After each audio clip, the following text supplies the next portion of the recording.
Hey everybody, Nick here. The bros are recovering from Game of the Year so far from last week. So this week we have a special episode. Back in June, I interviewed German filmmaker Uwe Boll about his experience in game adaptations from the aughts and the tens. We talk about his limitations coming up, and we also talk about where he was and how it's built up to where we're at now in game adaptions and some of the things we see trending going forward. It's a fun interview. Hope you guys enjoy it. As always, we're a Trident Network podcast, so go check out our siblings. Listen to us wherever you get your podcast. As I now say, fuck the algorithm, tell a friend. I hope you guys enjoy this interview. It was a lot of fun recording, and the bros will be back to the regular shenanigans next week. Without further ado, here is my interview with Uwe Boll. My guest today played a major role in bringing video game adaptations to the big screen, with credits in movies such as House of the Dead, Alone in the Dark, 3 Blood Rain films, and Postal. German filmmaker, writer, director, producer. Also, I saw that you acted in a few of your films as well. I was not aware of that. Ladies and gentlemen, welcome, Uwe Boll. Uwe, how are you doing today? How is Germany? It's my birthday today, so you're good. Happy birthday. And it's the summer, the first day of summer, né? And Billy Wilder's birthday today. It's a big day in June. So let's get into the questions. I know we're here to talk video game adaptions, but before we do that, I wanted to ask you about your upcoming productions that look like it doesn't look like any of them are video game adaptions. Looks like there's First Shift, which is in post production, and then 12 Hours. I believe that one's also in post production. We shot First Shift, a police film in New York in March, and 12 Hours got postponed because I couldn't get a big enough actor as the lead. I just cannot shoot that film without a bigger name. And so we're working on it to get the name, and then we shoot it in South Africa. Yeah. Gotcha. It's ready to go. You're just waiting on that one big name to step up and be there for you. Yeah, I mean, I'm not talking here about Tom Cruise, but I'm talking about at least the name everybody in the world knows. And yeah, we adjusted the script a little, and this is yeah, it's out there to an actor right now, and we're waiting for the feedback. So it's not so easy anymore. A lot of actors having offers for TV series now, Mhm. and a long time kind of committed to something. 10 years ago, they would never do this, and now streaming is opening up like the biggest superstars to even TV series and TV shows. So it makes it harder for independent features to get actors. Yeah, it creates a lot more competition for you where there wasn't before, where you could be like, "Hey, you may not be getting the next Mission Impossible, but I've got 12 hours here for you." Now they can go and do some hit show on Netflix or Max or whatever it's called now. And they pay better. If the streamers want a name, they just offer more money. Mhm. And it's also for us, of course, limited. We cannot just endless overpaying actors or something. That is impossible. I know we're here to talk about video game adaptations, but do you see a future in like niche streamers? So I think of something like Shudder that's kind of made a name for itself in the horror scene. Do you see like a future there for smaller independent films? Whereas, Netflix, the big boys in the game, kind of are just gobbling everything else up. Whereas you could see your films maybe in a specialized streamer area. Yeah, Tubi and so on. There are like in Europe, Mubi. There are like various streamers. I think that are competitive, and Roku comes up with originals too, like stuff like this. But I think it's also important to not to go too small with the Mhm. budgets. You can, but if Shutters, whatever, like you cannot do for $250,000 a real film. So this is the thing. It's like it needs to that the smaller players still have a few $1 million to make a film, and then you make it look like 10 million, but you have three. But it's very tough for under a million or something to spit anything out, and also to get cast attached. I think a lot of the smaller genre films suck based on the actors because they just cannot afford actors that can really pull it off, and then you have like supporting roles extremely bad, and that drags the whole film down. And so that is the thing. But definitely, I think there is room for fans to watch other streamers. Like this kind of, if you do more genre, I think it would help also if they have add-ons like what you had on Blu-rays and DVDs, making Mhm. of, discussion with the director about this thing. I think that is how you get the fans on your streaming app easier if you offer a little more around a film. Do you think there's still a market in those special feature type things, especially in a world where you can't throw a rock without hitting somebody who has like some kind of companion podcast? Yeah, I don't know. I mean, it's a tough question, So it right now, when you read the articles, also with the strikes going and so on, like this kind of like the whole everybody's scared that that business what blowed up collapses right now. Mhm. That this idea going away from the classical, you have a theatrical release, you have a pay-per-view, a DVD, Blu-ray, whatever, you go the classical way, there was a reason why that existed, because of course you can recoup more money going every single like the possible distribution outlet. If you just stream things, that leads to two things. Like the streamers spend a lot of money to be competitive to get market share, but films have no shelf life; they just disappear, and nobody cares. I mean, I don't know how you get a Blu-ray of The Irishman. And it's a shame because it would be maybe the only Martin Scorsese film without a Blu-ray, without a director's commentary, without like stuff like this is also making films bigger and having creating a history of a film. And I think that is missing now. And that if they're not in free TV at one point, not in cable, not in airplanes, not in hotels, like all that were in earlier or Blockbuster or whatever, in earlier years, a film slowly made the way to that was a good one. And people remember films 20 years later, like whatever, Heat, Copland, whatever, like all that films, everybody in a way still remembers, and today you have films you watched last week and you totally don't remember the name. You don't know who did it, who don't know who was, like you forgot the title of the film you watched, and it's like boom, next. It's like TikTok videos, but 100-minute films made for 80 million bucks. Right, and it felt like sequels were like, if you didn't make it in box office, you could make up for it in DVDs, and that might get you a sequel. If you were a show that was popular in syndication, that might get you renewed a la Family Guy or something. And now it kind of feels like all of those lanes of distribution are just completely gone, and we've got this one. So speaking of big movies, you were the video game movie guy for a long time. Yeah. Some people may not agree, but I mean, if there was a video game in the mid 2000s to early 2010s, your name was usually coming up at some point.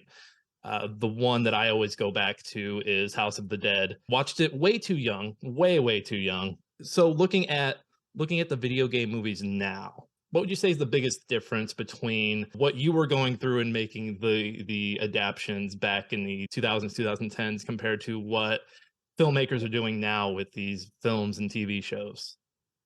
I think now they got like we have the two worlds, right? You have like something like The Last of Us, like a TV series actually, based on the game, what was excellent, and also use the time you have to tell the story, that you don't have to squeeze it in 100 minutes or Mhm. something.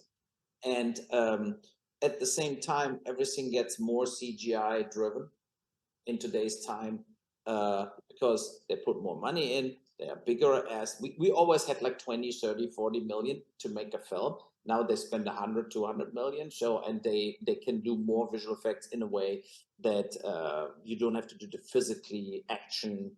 You make it all up basically, and so that could be a bad thing overall. And I like more practical action films or genre films where you actually use guns and you use explosions, you use prosthetics and stuff like this. And you try to only do the necessary CGI shots where you cannot go away with an animatronic or with a puppet or something like this because it would look ridiculous. But I think it was always like this kind of the little brother only from the Marvel universe, the comic book films.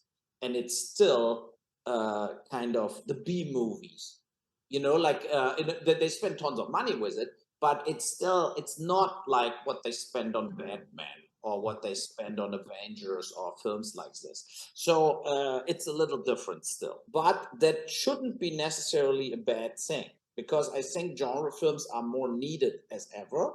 in a way that they are told a little more rough. Terminator 1, Conan, whatever, like this kind of film style making. What I did also in a lot of films, I think it's missing in today's time, and people getting tired of all the special effects, and they see it's all total fake, and they were never really in a helicopter in a scene, like stuff like this. Right. So yeah, but definitely in the time where I started with House of the Dead, we had only like Street Fighter before. We had like Wing Commander. There was not a lot of video game based films before my films. And I think then the market, in a way, waked up at one point, seeing that video games make way more money as a business as video games, as comic books.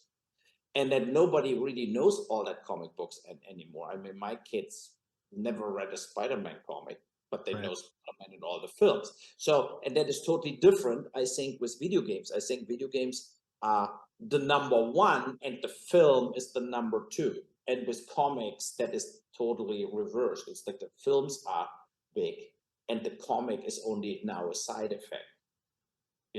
So, and I think there's a massive difference also what the fans think about properties. They are very deep into the games. They're a long time playing the games, and have, of course, their world built for themselves. And so, with other words, it is tough to make a video game based film to really make the fans really happy about it. Mm.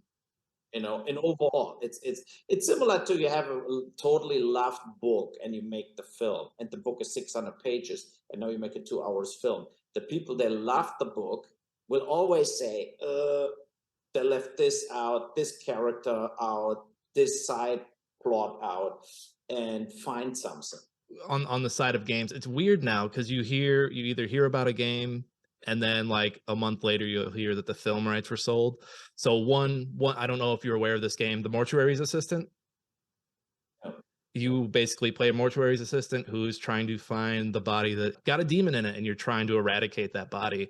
That game came out, I want to say it was last summer. Film rights were swiped up for it in August, and now they're working on that. The craziness of that something is being made and then right away the options going out there. I want to circle back to the big ones. So like the Super Mario Brothers that we saw this year, The Last of Us from HBO, and then another one that not a lot of people are lumping in there, but I think Detective Pikachu is really what set us off on this in this direction that we're heading into right now. But then I look at things in between those, like the Halo series that came out last year, the middling Witcher. Do you think, like, we're all in such a hurry to like be like, yes, video game movies are back and they're taking off? Do you think we might be getting ahead of ourselves? Because it kind of feels like it's one for one at this point every time I look at an adaptation as it comes out. Yeah, and I mean, The Last of Us, I don't think a lot of people knew that game. Hmm. When I talk to people here, they all said, like, what is that? I said, it's a great show on HBO, but it's based on the game.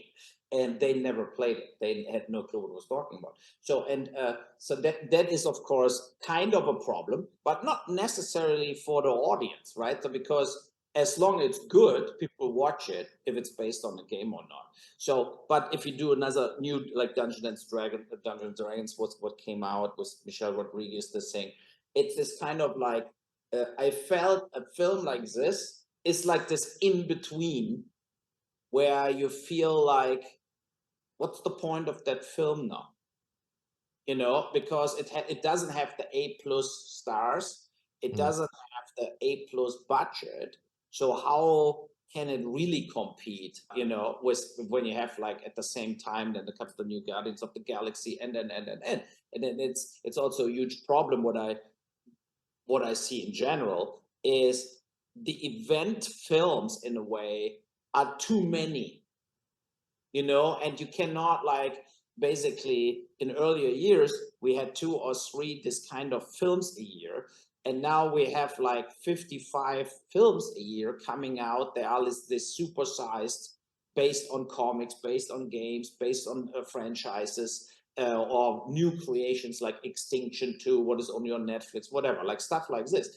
And I don't like this. I think it's a little too much too fast, you know. And like House of the Dead came in a way out in a vacuum, right? It just came out and people were excited about it, and then some people felt it's totally silly. But when I talk with people now, in retrospective, a lot of people liked it. A lot of people felt, yeah, it's totally campy, but it was also super gory and totally out of control, like the game. Mhm. uh, and that is the thing. It's also like what I recognize is some people changed their opinions about some of the films. They got done bad reviews by the normal like San Francisco Chronicle or New York Times writers, whatever. But they had a live, especially then on Blockbuster and Blu-ray, DVD, where people enjoyed it to watch that film. But now you have a lot of this product coming out in a way that it's an inflation of films, and that it's also not good for the genre, like video game based films. I think if we have two a year, that should do it. You know, you cannot go higher. And I agree with you. Like I was in contact with a Canadian company. They do like Endgame was the name of the company, and they already have an offer for their video game. They do what is it on? It's also like a zombie thing on an island, and Oh, Dead Island? No. yeah, something like this. Yeah. So, and let me see here if I find it again quick. And you know, I felt a little that it's maybe too fast selling it and too fast bringing this stuff out. You know, Mhm. so oh god, video game company, because there Well, is and an I look at like, so that Mortuary's Assistant, I look at, yeah, the game came out, it had a massive audience when it came out. It was this big stream game that everyone watched people play on Twitch and YouTube. And now I wonder, we're a year out, is it still that popular? Is this still something people are going to go to the movies for? Whereas I look at something like Five Nights at Freddy's, that's been around for what, almost 10 years now. That movie's getting ready to come out. They've had multiple iterations on this series. What do they got, like almost 8 games or something like that? I do wonder, like, why jump into bed with the movies right away when you're just getting your feet on the ground in the other medium. Yeah.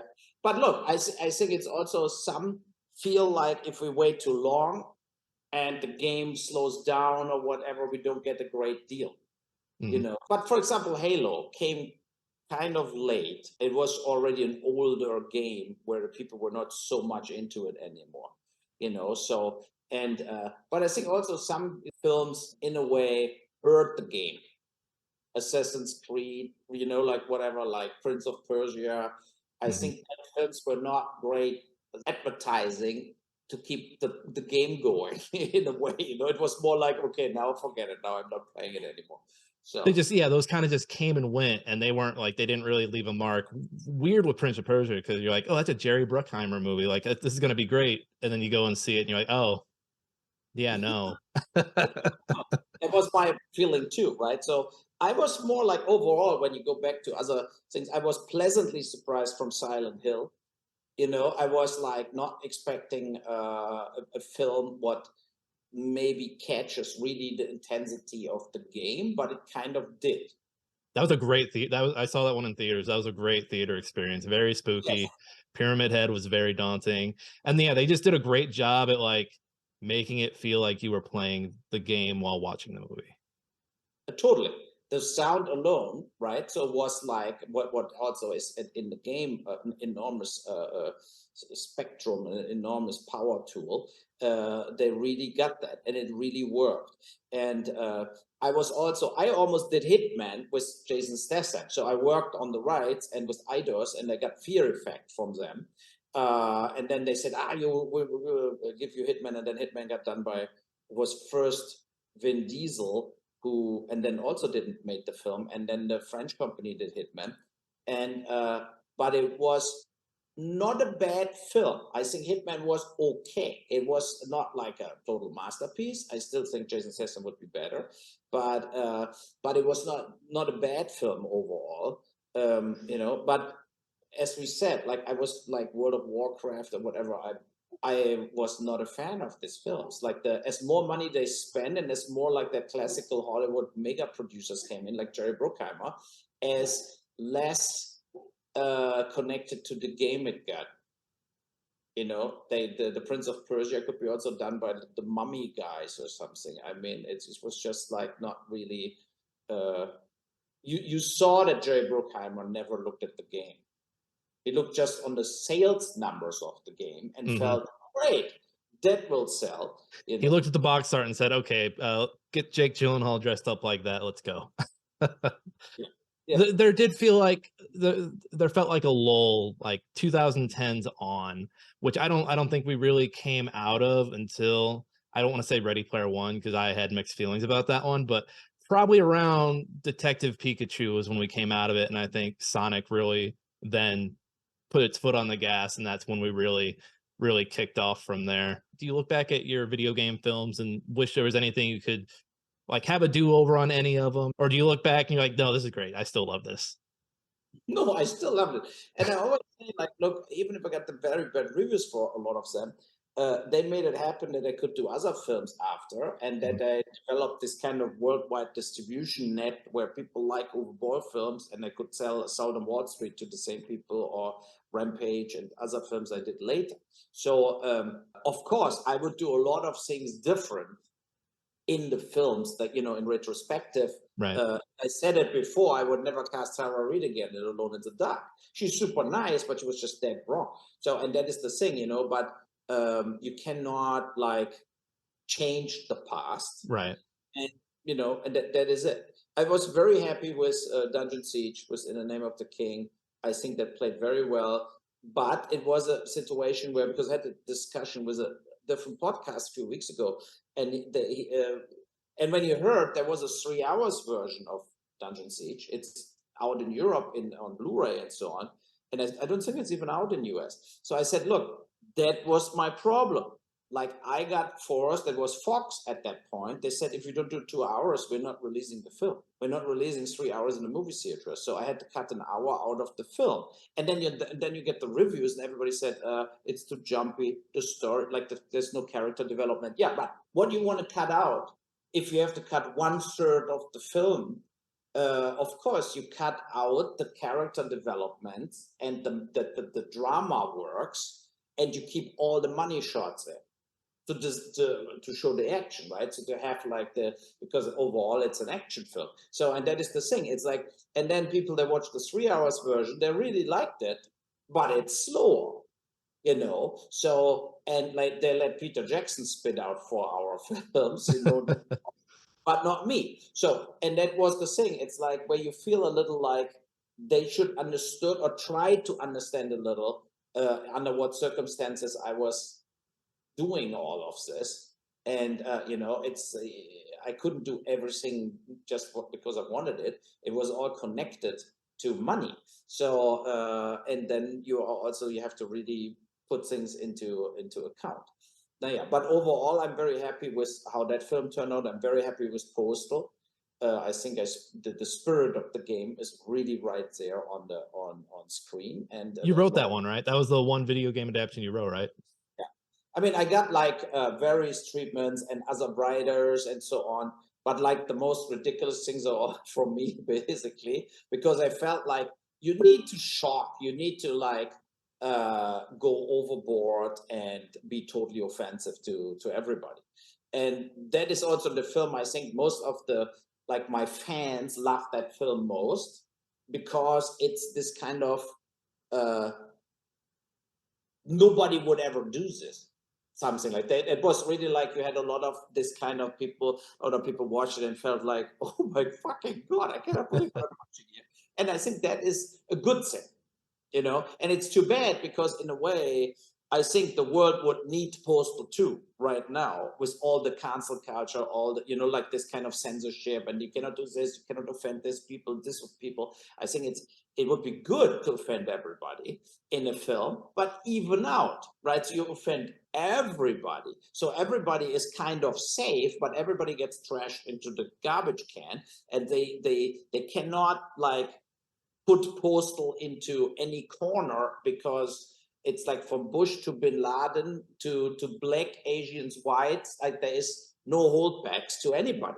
So, and I miss stuff like this. I miss when I watch comedies. I think a lot of the comedies today, they try to make it right for everybody, and then they're getting boring because Mhm. it's not the way comedy works, you know. So, no, yeah. But so that is why I really like Postal. But I really like Blood Rain too. I always wanted to do Blood Rain number 4 playing now in today's time, and I never could pull it off. This company sold Majesco, sold the rights to another company. I negotiated with them to the rights, but then they didn't do the deal. They said we maybe do another Blood Rain game. We don't want another film, and I said, but why not? I mean, it's like I think my films are more known as your game actually, and why you don't want that I do a film playing. I went with every part 100 years forward, from the medieval times to the Wild West to the Second World War. Why not doing something now, like what plays now? So it would be cool. And they didn't want to do it. So You said Majesco, and it immediately took me back to the mid 2000s. This is the name I haven't heard in forever. They, yeah, I know. it feels like they were everywhere, and then they were just gone. I think their last thing was that Event Horizon game where they had Yeah. that $1 million contest, and then that didn't go anywhere, and they're just gone. Looking at your discography, you're obviously a horror guy. You video game guy first. I think you're a horror guy second after that. I know I named The Mortuary's Assistant. I know there's a new Silent Hill on the way. Five Nights at Freddy's is also on the way. Do you look at current games or games from the past in the horror genre where you're like, yeah, I think I could do a good version of that, or my take on that? Of course, and but it's this kind of like, I don't want to offer so much money, or now they want so much more money, like for the licenses, because as you said, right, they feel we have a game, it sells, now boom, we want millions of dollars to do it. And I was looking always for, we paid always a few 100,000 only, and then also wanted a cooperation, like doing a cooperation in a way, like advertising it together or developing a game together, like doing stuff like this. Mm. And I think now it's just only the studios. When the studios got involved, the prices went up, and now they're all like looking just for the big paycheck, and they don't necessarily care about like what is the vision or what can we do together, that the game sales go up with the movie too, and we benefit from that too. So the license fee can be lower.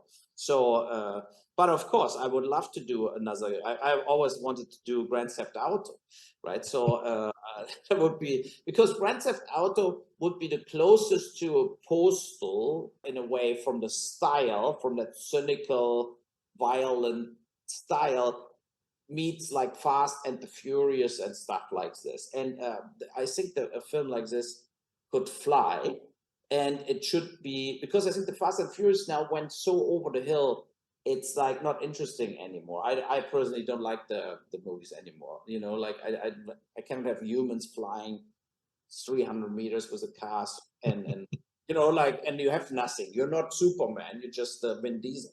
So, and they survive too much in this kind of films. And I think Grand Theft Auto could be more a Ronin style, real car driving, but also, of course, a very much cynical gangster story. Grand Theft Auto across the series is a spoof on whatever. So like GTA 4 is a lot of it's inspired by Heat. You look at GTA 5, it's a lot of it comes from the movie place. So it kind of comes full circle. So how do you come at GTA and say this is the angle that we're going with it? When you're basically coming back to where it basically essentially started from. I think it has to be, the only pitch for me in comparison to a lot of others would be that they should watch Postal. There Mhm. was also a lot of action in Postal, a lot of like car chasing and shooting and whatsoever. And I would say, look how I did it, and I do this style. So we do a little different kind of. We do it overdrive, but everything is doable for humans. Everything is like, we're not going into the stratosphere with the car chases. So we want to do like hard and realistic, that we can, like, more the older James Bond stuff, and where everything was doable for stunt drivers and stuff like this. I would say we don't do CGI car chases, period. So, stuff like this. And maybe they would respond to it. But from what I know is there is no film planned in a way. And that I honor too, because they could sold out a long time ago, Mhm. and they don't. And they feel like, why? It's like we have the game, let's keep the game going. And it's maybe the right decision from their end to not make a film out of it. Yeah. Never any wants in you to do a Resident Evil. I know that Alone in the Dark and House of the Dead came off the heels of that first movie. Was there ever any party that was like, I'd like to dabble in the Resident Evil, or do you feel it's kind of played out at this point? Yeah, for now I would say it's, for me it's done, it's enough. But I like the first two of Resident Evil, and I mean Michelle Rodriguez was also in this one, and I felt like that was different as what I saw before. And I mean they made more box office as Alone in the Dark, definitely. Yeah, I don't want to do number 6 or 7 or 8 on stuff. It was Mhm. like Underworld in a way. What I felt also at one point, I don't want another Underworld film. It's enough. So yeah. Would they get up to like 4 or 5 on that? I lost count because they stopped doing numbers on those, and I was just like, I don't know which one this is. Yeah.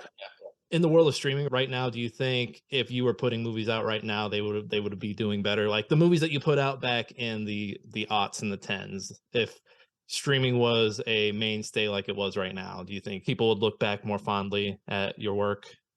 Yes, I think they would just saw the entertaining value to it more, because you don't have to pay to watch, right? So you have your subscription, and then it's there, and then you watch it and you give it a shot.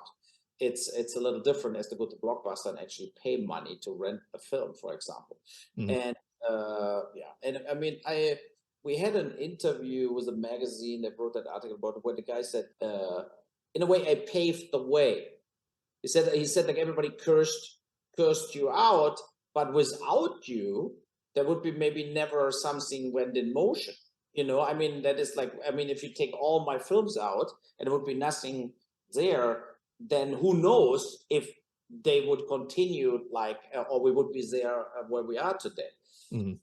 So maybe it's true, maybe not. I mean, I cannot buy me anything from it, but I felt like overall that games is a great tool to bring something to the audience where they have already kind of a knowledge from, where they have already kind of an idea from before it came, right? So there were so many zombie films, but House of the Dead is House of the Dead.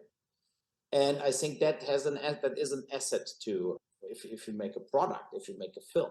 Mhm. So yeah, and now, yeah, we will see. Maybe in the end, I do another one. So I never say no. I know we're running close on time here. Have you ever thought about just cutting out the game developers and just developing your own game and owning your own IP at some point? Look, we did that with Tunnel Rats. It's still on Steam. But I was, let's say it this way: Tunnel Rats was a very bad experience for me because the company from Hamburg went under, and we prepaid basically to do the game, and they only could finish it for Valve Steam, right? So for as an online game, but they were paid to do it also for the PlayStation. So, and that was very disappointing for us, and we tanked money on it, but they couldn't finish it. So I'm very careful now with decisions like this. It's this way. It has to be a development company where it's a win-win, and when they finish it. Yeah. I just pulled it up on Steam. I was not aware of this. In my research, I did not pop up anywhere on Tunnel Rats, but I'm going to give this a look see. It's got 35 reviews on Steam. Yeah, good. I mean, it's not so good because it was kind of like they were only able to do this because that was the last thing they could do. Because I said, Mhm. if you're not finishing it at all, I will sue you. So So they had issues like getting it up and running and everything from the yes, sounds of it. totally. Had problems with the programming and so on. They run out of money, and they did some other stuff. There was a Hamburg, in Germany, a company, and I was very mad with them. Yeah. Well, I did not know that little piece of history of you. Thank you for sharing that. I think we have time for one more. Are there any upcoming game shows or game movies that are coming out that you're excited for? I cannot tell you a title, basically right right now. But I mean, I'm looking out always for things they are cinematic.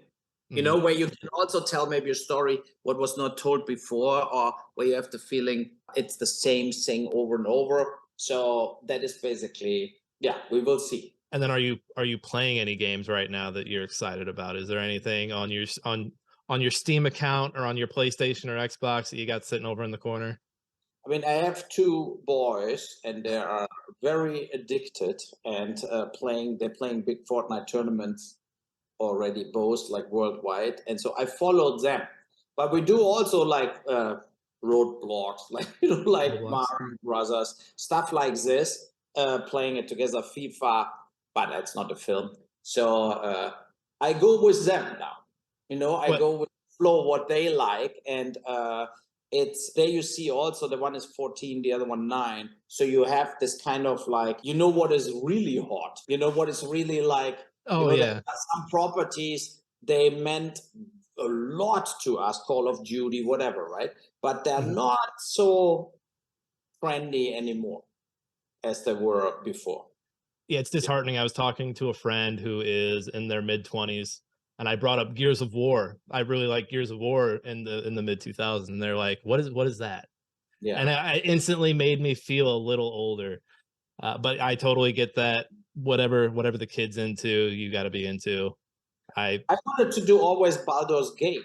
So I had like, I made an offer to Hasbro at that time. I think Mhm. they owned it, and they didn't sold it to me. So, and still could be a good film.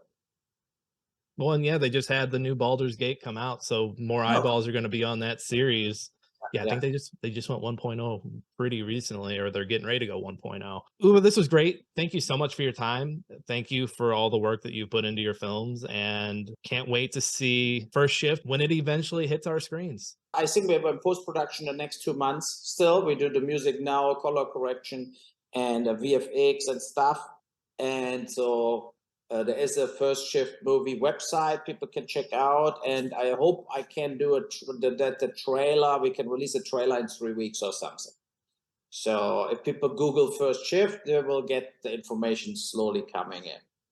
That'll be awesome. We'll keep an eye out for that. Thank you again so much for your time. Thank you. Bye. Bye, Bye Uwe. bye. Bye bye.